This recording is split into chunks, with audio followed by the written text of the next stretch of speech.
निराला, बहुत बढ़िया उनकी कविता है। तो कृतिवास रामायण में छोटा सा प्रसंग है और उस छोटे प्रसंग में राम 20 बार रोए हैं आंसू के साथ, और 2-3 बार तो मिट्टी में लोट लोट के रोए हैं एकदम। सच में, मजाक नहीं कर रहा हूं, सच में। कृतिवास रामायण के राम उतने ही भावुक है जितना बांग्ला समाज में भावुकता आमतौर पर दिखती है। बंगाल के समाज में भावुकता का थोड़ा एलिमेंट ज्यादा रहता है, ऐसे तमिलनाडु में है। तमिलनाडु में कोई हीरो मरेगा तो साथ में 100 मरेंगे पक्का है। कोई आत्मदाह करेगा, ट्रेन के नीचे आ जाएगा, अरे जेल तक अम्मा मर गई, अब मैं क्या करूंगा। आगे ट्रेन के नीचे कोई घुस गया पानी के अंदर, कोई ऐसे किसी का दिल रुक गया, मर गया। 100 तो एवरेज है वहां पर एक प्रसिद्ध व्यक्ति के मरने पर। और ये जो हिंदी समाज है ना, ये बड़ा ही क्रूर समाज है। यहाँ जितने हीरो हीरोइन है, कोई मर के देख ले, एक भी आदमी नहीं मरेगा। मान लीजिए कोई भी हीरो बड़ा, अमिताभ बच्चन है, सलमान खान, कोई भी है, मान लीजिए, जब भी मृत्यु होगी लोग एक दिन कहेंगे हाँ हाँ हाँ, और फिर उसकी फिल्में 7 दिन टीवी पे आएंगी, लोग इसी बहाने फिल्में देख लेंगे। किसी को मतलब नहीं, मर गया, क्या कर सकते हैं, सबको मरना है। पर वहां बड़ा असर पड़ता है। तो बंगाल भी उतना ही भावुक समाज है। शक्ति पूजा में राम ने क्या किया, निराला ने क्या किया, पूरी कविता में राम 3 बार रोए हैं, 20 की जगह 3 रह गया। और 3 बार रोए भी तो कैसे, बहुत बुरी स्थिति हुई, चुपचाप आंख से 2 आंसू निकल गए, बस चिल्लपो मचा के नहीं रोए, जमीन पे लेट गए, अब मेरा क्या होगा, हे भगवान मैं तो मर गया, सीता कैसे मुक्त होगी, शंकर जी आप धोखा दिए हमको। ये सब ड्रामा नहीं कर रहे, क्योंकि राम में औदात्य है। सब शंकर जी आप धोखा दिए हमको, ये सब ड्रामा नहीं कर रहे, क्योंकि राम में औदात्य है, सबलिमिटी है, गरिमा है। गरिमा बहुत महत्वपूर्ण बात है। तो देखिए, राम एक व्यक्ति से जाम्बवंत, आप जानते हैं इनको, व्यक्ति से मतलब भालू थे, लेकिन वो उनकी सेना में थे, भल्लूक कहते हैं, भल्लूक उस कविता में। राम हताश हो गए हैं। असल में राम तो दिव्य ज्ञानी आदमी है। युद्ध में देखा रावण को तीर मारते हैं, लगता ही नहीं। क्यों नहीं लगता? तो बाकी लोग देख नहीं पा रहे, पर राम देख पा रहे। और कहानी ये है कि खुद दुर्गा युद्ध में उतर गई हैं रावण की तरफ से, क्योंकि रावण ने शक्ति की साधना कर ली है, बहुत तपस्या की है, और दुर्गा ने रावण को अपनी गोद में बैठा रखा है युद्ध में। दुर्गा अदृश्य है, पर राम को दिख रही है, क्योंकि राम में क्षमता है देखने की। इनकी सेना के लोग समझ नहीं पा रहे, मारने जाते हैं, रास्ते में कुछ हो जाता है, लगता ही नहीं। राम भी तीर मार मार के बेहाल, तीर आता है, दुर्गा यूं पकड़ लेती है, तीर रास्ते में पकड़ लेती है, साइड में फेंक देती है, लगता ही नहीं रावण को। और राम की सेना बेहाल है बेचारी, लड़ लड़ के। शाम को सब लोग शिखर सभा में बैठे हुए बातचीत कर रहे हैं, क्या करें, अब कैसे जीते।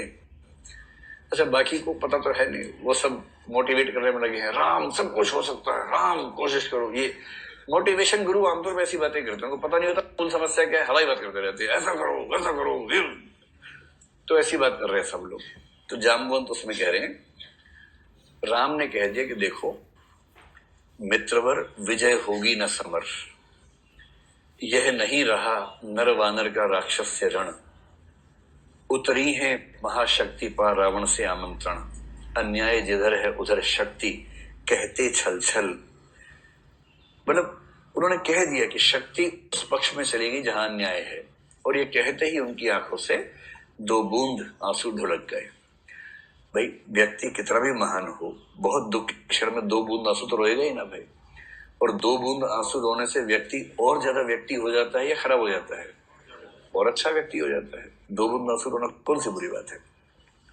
अब राम रोए और सबकी सिट्टी पिट्टी गुम। उसके बाद सबको लग रहा क्या ना कर दो भाई, राम राम है।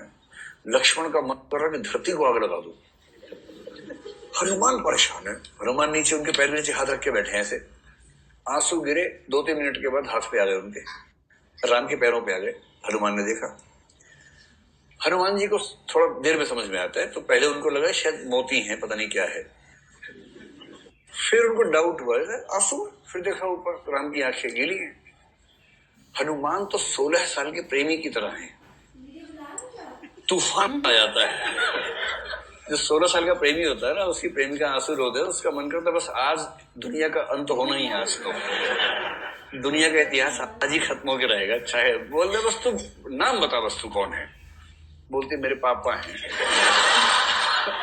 पापा डांटे हैं। अब कह रहा है इसमें क्या कर दो, तो या तो बोल दे कि पापा को निपटाना है तो मैं कर देता हूँ, पर पापा है मैं कुछ करूंगा फिर तू बोलेगी गलत कर दिया, या तो बोल दो। हनुमान वैसे ना कि हनुमान को समझ नहीं आ रहा क्या करूं क्या करूं क्या करूं, बस ये अंदाजा है कि इनको परेशान कर सकते हैं केवल भगवान टाइप के लोग, कोई हल्का तो परेशान कर नहीं सकता है। तो वहां से गुस्से में उठे, निकल गए बाहर। कहाँ जा रहे हो? तो बोले महाकाश जो है ना, जहां सारे भगवान रहते हैं, उसी को निकल जाऊंगा, बात खत्म, जो भी होगा निपट जाएगा एक ही बार में। हनुमान जी के सॉल्यूशन भी इस तरह के होते हैं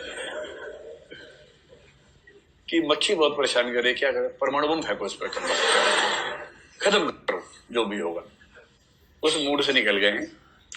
और राम का व्यक्तित्व उस पूरी परिस्थिति में, जामवंत डांट रहे हैं कि राम ये तुम क्या कर रहे हो, तुम डरपोक हो गए, तुम विभीषण में डांट रहे हैं, सीता परेशान है और तुम गद्दारी कर रहे हो सीता के साथ, क्या सोचती होंगी सीता कि मेरे पति ने मुझे छोड़ दिया। ये सब चल रहा है। उसके बाद राम का व्यक्तित्व देखिए, भरी सभा में विभीषण डांट दिया कस के, और राम का उसके बाद क्या रिस्पॉन्स है? कुछ देर तक राम चुप रहे, विनम्रता से देखते रहे, ठंडी आंखों से, इस भाव से कि वो समझ रहे हैं कि मेरा दोस्त मुझे मोटिवेट करने का प्रयास कर रहा है। ये चिल्लाना चीखना केवल इसलिए है कि मैं मोटिवेट हो जाऊं, लेकिन ये बेचारा समझ नहीं पा रहा कि परिस्थिति क्या है, इसको अंदाजा नहीं। और तब आंखों से शीतल प्रकाश छोड़ते हुए बहुत प्यार से कहते हैं, तब कहते हैं मित्रवर विजय होगी न समर। तब समझाते हैं कि प्रॉब्लम क्या है। मतलब युद्ध में बड़ी बड़ी घटनाएं घटती है, पर राम का रिस्पॉन्स इतना सेल्फ कंट्रोल्ड किस्म का रिस्पॉन्स है कि वो देख के लगता है कि एक व्यक्ति को कैसा होना चाहिए। अब आप मुझे ये बताएं, एक तो ये था कि राम खुद बताएं कि देखो मैं बहुत सेल्फ कंट्रोल्ड हूं,